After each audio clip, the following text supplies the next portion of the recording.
Welcome friends, welcome to my YouTube channel. आज हम बात करने वाले हैं जनरल साइंस सीरीज में ब्लड के बारे में। और ब्लड के बारे में जो है सारे के सारे जो है फैक्ट्स हम यहाँ पर क्लियर करेंगे। ठीक है, रक्त से बहुत ही जो है सिंपल क्वेश्चन बनते हैं, लेकिन क्या है जनरली ये टॉपिक जो है क्लियर नहीं होता बच्चों के, इसलिए जो क्वेश्चन छूट जाते हैं। तो चलिए यहाँ पर बात कर लेते हैं ब्लड की। तो सबसे पहले आपको एक चीज़ याद रखनी है कि ब्लड का अध्ययन विज्ञान की जिस शाखा के अंतर हम करते हैं उस शाखा को हम बोलते हैं हेमेटोलॉजी। क्या बोलते हैं? तो इस शाखा को हम बोलते हैं हेमेटोलॉजी बोलते हैं। और अगर हम यहाँ पर बात करें इस जो है शाखा से संबंधित जो विशेषज्ञ होते हैं, ठीक है, तो विशेषज्ञों को क्या बोलते हैं? तो याद रखना कि विशेषज्ञों को बोलते हैं हेमेटोलॉजिस्ट। क्या बोलते हैं? हेमेटोलॉजिस्ट जो है इसको बोलते हैं, ये आपको याद रखना है। अब अगर हम यहाँ पर देखेंगे तो ये तो जनरल कुछ बातें हुई, ठीक है। हम रक्त के बारे में पढ़ रहे हैं तो कुछ जो है इंपॉर्टेंट फैक्ट्स यहाँ पर जो है आपको मैं बताने वाला हूँ। काफी महत्वपूर्ण टॉपिक होने वाला है। दो पार्ट में हम इस जो है टॉपिक्स को कवर करेंगे। मानव शरीर में अगर हम रक्त की बात कर लेते हैं तो मानव शरीर का, ठीक है, क्या है? आधार है। ठीक है, रक्त अगर हम बात करेंगे तो रक्त क्या है? रक्त जो है मानव शरीर का जो है क्या है? जीवन का आधार कह सकते हैं। क्या कह सकते हैं? जीवन का आधार है। और वहीं पर अगर हम यहाँ पर देख लें तो साथ ही साथ एक चीज और आपको याद रखनी है कि पूरे जो है शरीर के वजन का, ठीक है, यहां पर हम देख लें शरीर की कुल वजन का कितना प्रतिशत होता है रक्त जो है, तो याद रखना 7% जो है कुल वजन का होता है। और अब अगर यहाँ पर बात कर लें कि ब्लड जो है वो क्या है, तो ब्लड यानी कि रक्त जो है वो एक संयोजी ऊतक है। क्या है? संयोजी ऊतक। अब संयोजी ऊतक है तो इसमें एक चीज आपको समझना है कि इसका काम है शरीर के सारे अंगों को जोड़ना, ठीक है, इसलिए इसको हम क्या बोलते हैं? संयोजी ऊतक बोलते हैं, या कनेक्टिव टिश्यू भी इसको बोलते हैं। ब्लड का कंपोजिशन आपको याद रखना, अलग से भी पढ़ाऊंगा, लेकिन एक चीज आपको याद रखना कि इसमें क्या क्या होता है। तो इसमें यूरिन होता है, ठीक है, यूरिन के साथ साथ जो है इसमें H2O आपका होता है। इसमें सारे के सारे जो है पोषक तत्व होते हैं जिनको हम न्यूट्रिएंट्स बोलते हैं, ठीक है, सारे के सारे हमारे खनिज जो है इसमें होते हैं, ठीक है। और वहीं पर अगर हम बात करें तो CO2 इसमें रहती है, वहीं पर हम देखें तो ऑक्सीजन जो है इसमें रहती है। तो ये सारी की सारी चीजें क्या होती हैं? ब्लड में रहती हैं।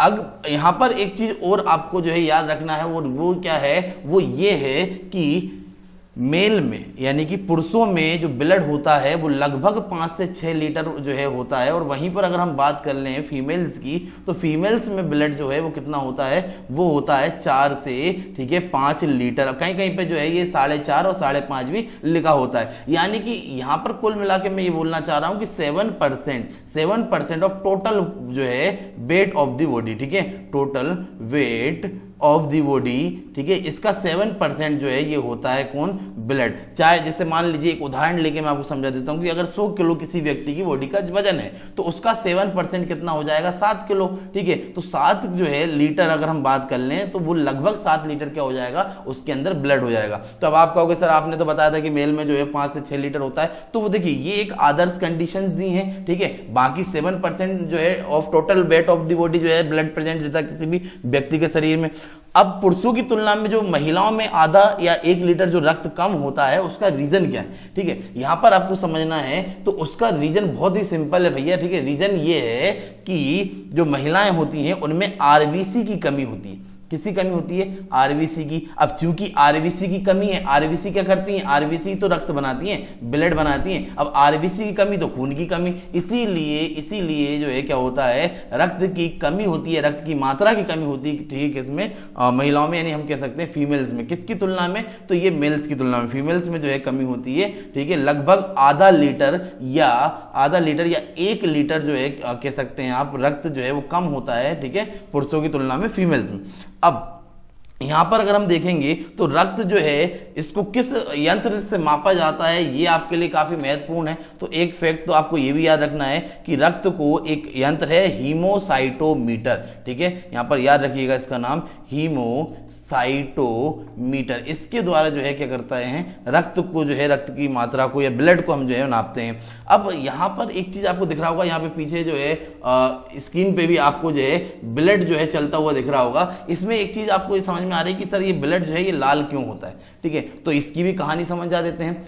ब्लड जो है इसका कलर होता है लाल, और उसका कलर लाल इसलिए होता है क्योंकि इसमें एक जो है वर्णक होता है, उस वर्णक का नाम है हीमोग्लोबिन। कौन सा वर्णक होता है इसमें? हीमोग्लोबिन वर्णन होता है। अब इसमें हीमो का मतलब अगर हम बात करेंगे तो ये तो होता है हमारा पिगमेंट, ठीक है, यही है हमारा पिगमेंट, रेड पिगमेंट, और ग्लोबिन जो है ये हमारा है प्रोटीन, ठीक है, क्या है? प्रोटीन। अब अगर इसमें बात करेंगे पिगमेंट की, पिगमेंट का परसेंट होता है 4%, यानी कि 4%। अगर हम बात करेंगे प्रोटीन की तो प्रोटीन होता है 96%। तो अगर हम यहाँ पर देख लें ब्लड का, तो ब्लड का रंग जो है किसके कारण होता है? लाल, हीमोग्लोबिन के कारण होता है, जिसमें हीमो जो है, ठीक है, वो एक पिगमेंट है जो कोई 4% होता है टोटल। और अगर हम बात करें प्रोटीन जो ग्लोबिन होता है वो जो है कितना होता है? ठीक है, 96%। तो इसी हीमोग्लोबिन की वजह से क्या होता है? रक्त जो है लाल होता है। अब कई ऐसे जो है एग्जाम्पल है जिनमें रक्त लाल ही नहीं होता, जैसे अगर हम बात कर ले कॉकरोच की, ठीक है, तो कॉकरोच का जो अगर आपने देखा हो या आपने पढ़ा हो तो कॉकरोच, ठीक है,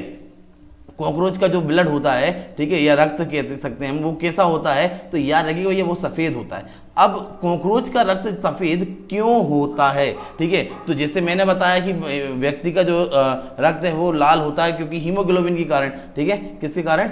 हीमोग्लोबिन के कारण। वहीं पे अगर हम बात करेंगे कॉकरोच की तो वो सफेद होता है किसके कारण? हीमोलिम्फ्स के कारण, ठीक है, ये आपको याद रखना है। हीमोलिम्फ्स जो है वर्णक या पिगमेंट के कारण जो है होता है, इसकी वजह से व्हाइट होता है। अब ये एक एग्जांपल बताया, इस पे क्वेश्चन बना था, ठीक है, एक बार। और एक क्वेश्चन ये ऑक्टोपस, ऑक्टोपस का जो ब्लड होता है, ऑक्टोपस का रक्त जो होता है वो कैसा होता है? ब्लू होता है, ठीक है। अब ऑक्टोपस का जो ब्लड है वो ब्लू कैसे होगा, नीला क्यों होगा? क्योंकि अब इसमें वर्णक अलग हो जाएगा। इसमें वर्णक क्या हो जाएगा? इसमें हो जाएगा हीमोसाइनिन, ठीक है, यहां पर हम लिख सकते हैं इसको, आप चाहे तो लिख भी लें, ठीक है, इसका हो जाएगा हीमोसाइनिन। तो हीमोसाइनिन की वजह से जो है ये कैसा होता है? ठीक है, नीला होता है किसका? ऑक्टोपस का। और सफेद किसका? कॉकरोच का होता है रक्त, किसकी वजह से? हीमोलिम्फ्स की वजह से। और व्यक्तियों का, यानी कि अगर हम बात करें मानव वगैरह की, इनका जो है लाल होता है बिकॉज हीमोग्लोबिन, ठीक है। अब इसके बाद एक चीज और आपको जो है याद रखना है, और वो ये है कि जो रक्त है उसका वो कैसा होता है, मतलब क्षारीय होता है, अम्लीय होता है। तो कहानी समझिए, रक्त की अगर हम बात कर रहे हैं तो ब्लड का पीएच आपके लिए बहुत ही महत्वपूर्ण है। पीएच होता है भैया 7.4, ठीक है। अब देखिए पीएच होता क्या है? एक स्केल होता है, ठीक है, जिसमें जो है अपना क्या है 0 से 14 तक जो है क्या होती है? नंबरिंग रहती है, ठीक है। अब 0 से 7 तक, ठीक है, 0 से 7 तक की बात करेंगे तो ये अम्लीय को दर्शाता है, ठीक है। और अगर हम बात कर लें 7 से 14 तो ये क्षारीय को दर्शाता है। अब इसमें इसका पीएच दिया है 7.4, तो मतलब हमारा जो ब्लड होगा वो उसका कैसा होगा? वो क्षारीय विलयन होगा, याद रखिएगा। अगर हम यहाँ पर देख लें हमारा जो ब्लड होगा वो कैसा हो जाएगा? क्षारीय, ठीक है, क्षारीय विलयन होता है। अब इसके बाद एक चीज और आपको याद रखने की, अगर ब्लड अम्लीय हो जाए, मतलब उसका पीएच 7.4 से नीचे गिर जाए तो क्या होगा, और 7.4 से ऊपर हो जाए तो क्या होगा? जब ब्लड 7.4 से, ठीक है, से क्या हो जाए? कम हो जाए, ठीक है, कम हो जाता है, तो मतलब क्या होता है? जो हमारा ब्लड है वो कैसा हो जाएगा? अम्लीय हो जाएगा, बिल्कुल, ठीक है, अभी हमने बताया, ठीक है, वो अम्लीय हो जाएगा। और जब वो अम्लीय हो जाता है तो याद रखना रक्त जो है वो पानी बनने लगता है, ठीक है। रक्त कहते हैं, आपने सुना होगा कि इसका रक्त जो है खून पानी बनेगा, तो रक्त का पानी बनना एक ही कंडीशन पे निर्भर करता है कि जब उसके ब्लड का पीएच ही कम हो जाए। भाई ब्लड का पीएच है 7.4, लेकिन अगर 7.4 से कम ही पीएच होने लगे तो उस समय रक्त पानी बनने लगता है। अब एक कंडीशन और, अगर 7.4 से रक्त ज्यादा हो जाए, अगर 7.4 से रक्त जो है कैसा हो जाए? ज्यादा हो जाता है, तो इसमें कौन सी कंडीशन होगी? भाई इसमें पानी नहीं बनेगा, इसमें जो है वो गाढ़ा होकर क्या होने लगेगा, ठीक है, उसके कह सकते हैं कि एक तरीके से क्लोथिंग हो जाती है, यानी कि गत्ते बनने लगते हैं उसके, ठीक है। तो यहां पर हम लिख देंगे क्या होने लगेगा? ब्लड क्लोटिंग होगी। क्या होगी? Blood clotting. तो ये आपको याद रखना है, 7.4 से अधिक हो जाए और 7.4 से कम हो जाए। तो इसके बाद अगर हम यहां पर बात करेंगे निर्माण कहां पर होता है, ठीक है, ब्लड का निर्माण भैया एक ही जगह होता है और वो होता है बोन मेरो, ठीक है। जो नॉन वेजिटेरियन व्यक्ति होंगे उन्हें पता होगा बोन मेरो क्या होता है, ठीक है। और जो नॉन वेजिटेरियन नहीं है, ठीक, जो वेजिटेरियन है वो भी समझ लो, जो हड्डियां होती हैं, हड्डियों के बीच में जो भरा होता है वो बोन मेरो होता है, और वहीं पर बनती है आरबीसी, ठीक है, वहीं पर बनती है डब्ल्यूबीसी। तो याद रखना रक्त का निर्माण भी कहां पर होता है? बोन मेरो, यानी कि अस्थि मज्जा में होता है, ठीक है। कहां पर होता है? अस्थि मज्जा। अब ये तो मैंने आपको बताया, ठीक है। इसके बाद अगर हम यहाँ पर देखेंगे तो इसके बाद ब्लड के कंपोनेंट्स के बारे में पढ़ेंगे, प्लाज्मा वगैरह इन सब के बारे में, वो नेक्स्ट पार्ट में पढ़ेंगे।